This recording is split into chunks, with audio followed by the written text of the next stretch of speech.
I'm Sharon Reginald. I've been with the fire department for 20 years. I've been an officer for the last 10. Been involved a lot with our public safety, our fire safety information. And I think I'm happy to be here today. I think it's a real important area that we've progressed a lot in the fire service, and we've done a lot more with prevention. And I think it's equated to we have a lot less fires, a lot less fire injuries.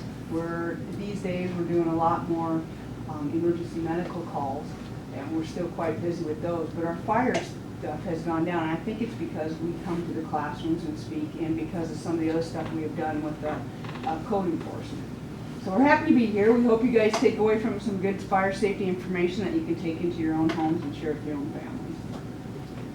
I'm Captain Mike Burrow. I've been with the fire department since 1981, and I've been doing this program with Mrs. Barrows since 1983, so we're in our 34th year.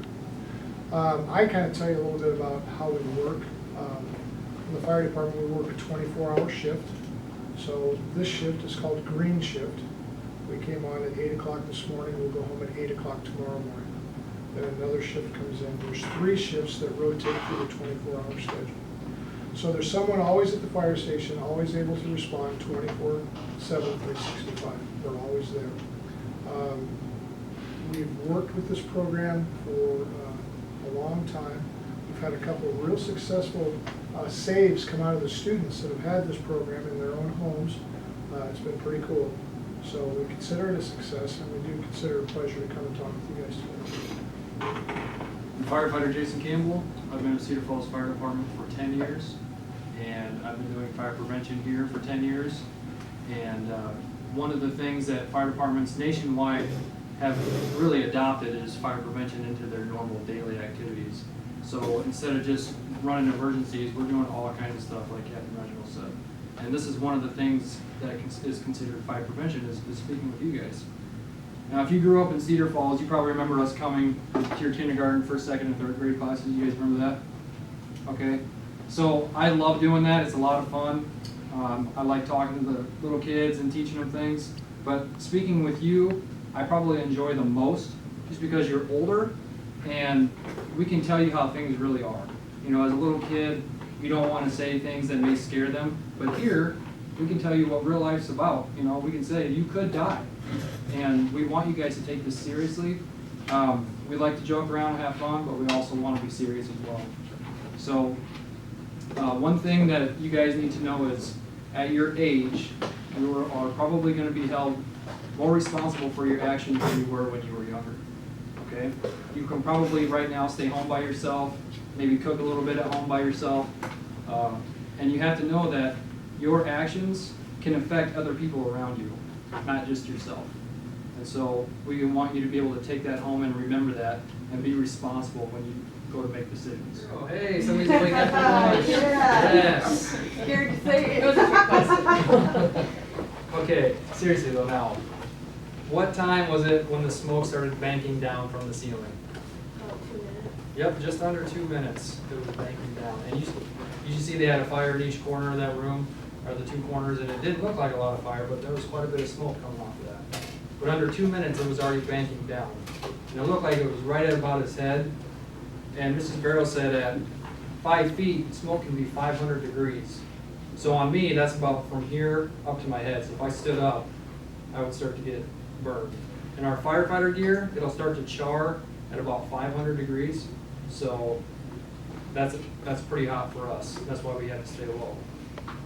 Okay, so what time was it when he got onto his knees and had to get out because he said it was too hot? About 5 minutes. Yep, about 5 minutes. That's not a whole lot of time. There's a lot of fire under 5 minutes. Did you hear a change in his voice at all? Did he sound like maybe he was Breathing urgent, harder. breathing hard? Yep. How hot was the fire with the thermal imager camera in that window? 1,200 degrees. Yep, 1,200 degrees. What about a room that just had smoke in it? 300 degrees. You think you can survive in 300 degree temperature? No. And that was just smoke. All right, and how long did it take for the whole house to become fully involved? 22 minutes. 22 minutes. Now we talk about how important those times are because the Cedar Falls Fire Department, we can get anywhere in the city at an average time of about 4 minutes. So by the time we get on our truck, 4 minutes, we're at the call. But that does not include you waking up and realizing that your smoke detector is going off, realizing where you are and getting out of your house, calling 911, 911 taking all of your information down, and then them calling us getting our gear on, and then getting out the door. So 4 minutes from us leaving the fire station to your house, but in all reality, it's, the whole time is maybe close to 9 minutes.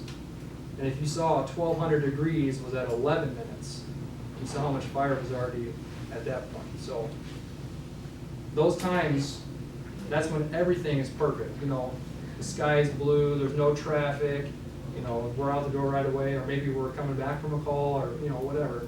All those times are perfect, but there's a lot of things that can slow us down. A couple of years ago, in a big snowstorm, we had a car fire out in Beaver Hills. Do you guys know where Beaver Hills is at? Out off Union Road there? So we had a car fire out there. So we go to get out, and our fire truck's just spinning on the street because there's so much snow we couldn't get through or couldn't get down the road. So we had to call a city plow. They had to come down to us and plow us a path all the way to the house. And that took us 42 minutes to get there. What do you think was left of that car after 42 minutes? Just the frame, really. But thankfully, it was outside, it wasn't in a garage. Because if it were in a garage, or worse yet, an attached garage, that house would have been fully involved. It's going to alert you that there's a fire in the house. A smoke detector.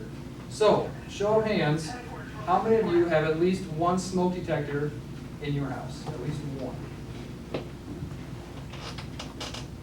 All right, everybody does. Fantastic. Now, I want you to think about this, okay? How many of you, by show of hands, would bet your life or your family's life that if we went to your house right now and I checked your smoke detector, that it would be working properly?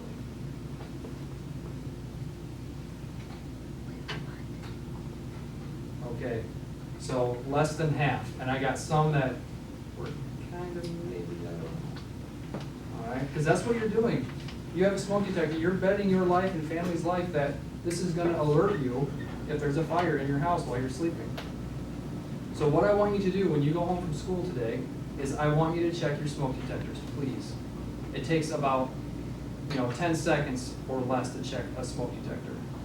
So please check it. If you need a new battery, put a new one in. If you can't afford a battery, call the fire department. We will give you new ones for free. If your smoke detector is over 10 years old and you can't afford a new smoke detector, call the fire department. We have new ones. We will give them to you for free. We'll actually even put them in for you for free. That's how important we think smoke detectors are. They're not going to prevent a fire, but they could save your life. Starts with that 911 call. That 911 call doesn't happen until you realize there's a problem, right? Okay, so that smoke detector is the tool. That's the tool that's going to say, hey, there's a problem here at 3 o'clock in the morning. You have to identify it. You have to call 911. You have to get the wheel started, okay? We don't get a 4-minute response time by being 4 minutes all the time. There's going to be some 1s and 2s. There's going to be some 8s and 10s to get to that 4 minutes. When you look at that house and how it looked, and that's old, heavy construction, okay, where it's going to be when we get there is about that 11-minute mark. And if you haven't used that plan that we talked about with you guys clear back in 3rd grade when we talked about Operation Edith, does anybody remember that? You need to have an escape plan in your home. You need to have 2 ways out. You need to do those things.